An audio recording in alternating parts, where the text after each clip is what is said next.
start with the identification tag on the side. Here you'll find the manufacturer, the date it was manufactured, cross wheel weight, tire sizes, pressures. You have a wheel number. Below that you have a tire chart, pressures.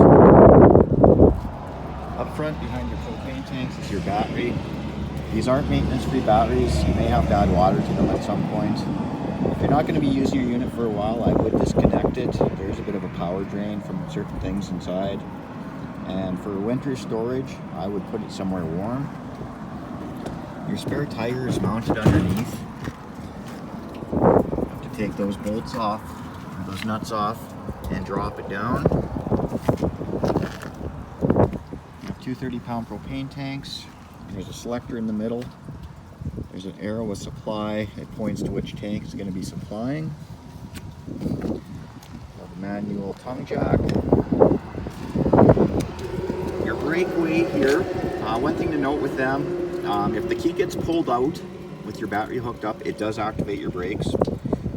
It will drain your battery and possibly do damage to your brakes, so make sure that key stays in.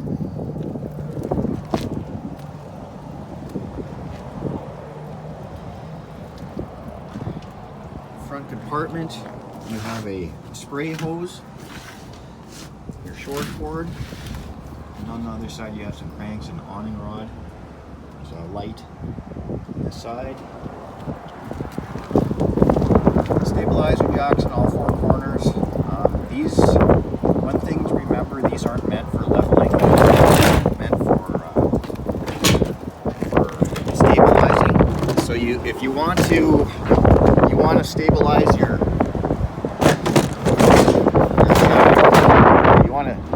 want to level your camper first, and then just drop them down to put pressure on the ground so your trailer don't rock. If you try to put too much pressure on them, they will bend. They're not heavy duty enough to lift your campers. Underneath your slide, you'll see there's a cylinder and two arms. Just make sure those stay clean and everything should work smoothly for you. Outside light there.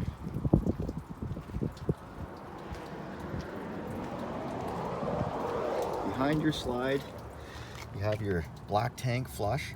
If you're going to be using your tank flush, make sure that you have your black tank valve open.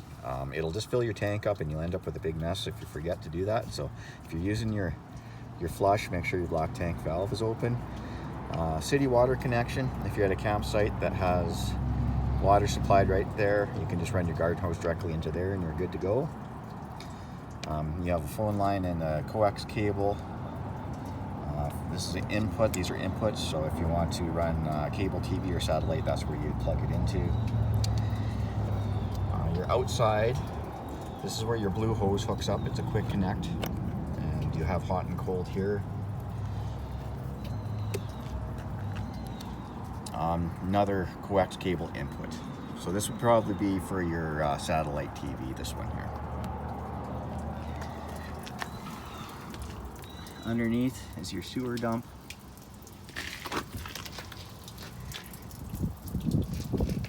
This one here is your gray tank, the small one, and the big one here over here is your black tank. So this will be the one that you open if you want to do your flush. Two low point drains. You don't have to do anything with these until after you winterize. You can pull these caps off or plugs out and drain the last little bit of water, and some antifreeze will come out. You have the plug in for your short cord. It's 30 amp. Another stabilizer jack. Sewer hose is in the bumper. Rear ladder.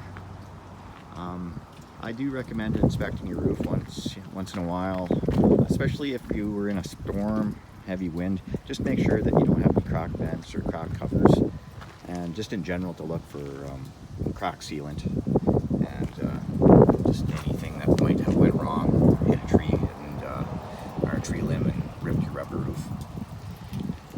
Another stabilizer jack here. You have a manual awning on here. With the manual awnings, on each arm you'll have these Those are the locks to lock your arms together. When you go to undo it, you're gonna release these on each side. You're gonna want to loosen these, and then on the other end, I'll show you, there's on your tube you have your in and out. This is the vent for your fridge. All the controls are on the inside, so there's no real reason to go in there. The intake and exhaust for your furnace here. Just don't store anything in front of that. That gets really hot. This is your hot water heater. For the electrical part of it, you have the on and off switch, and the propane side will be a switch inside. So if you're going to run electrical, if you want it to run on 110, pull that little cotter pin out and turn it to on, but make sure there's water in it, and it'll start the element. Your plug, very important for winterization. Pull your plug out, make sure your hot water heater is drained. Your water fill for your tank, power outlet. Your water drain is in behind the front axle,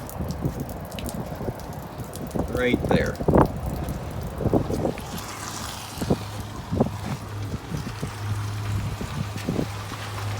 Your entrance step. You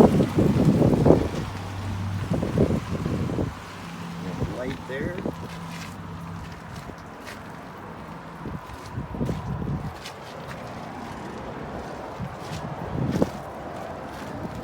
There is if you look through this hole, I'll try to kind of show you underneath, right there.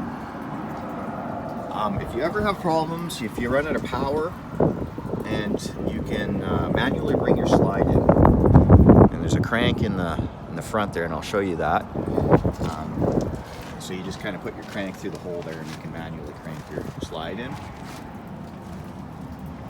On your awning, so you got your other latch, you're gonna undo that, loosen this off, and at the top there, show your awning rod here. Your awning rod, pull this little lever down, it says roll down. You're gonna push that down, and you're going to, with your awning rod, hook up there, pull it out. After it's been pulled out all the way, you can use this to extend your arms. And then, of course, when you put it in, it's the opposite. You're gonna put it to the roll in, which will be up. Hold your tube and put your awning rod in that strap and let it up.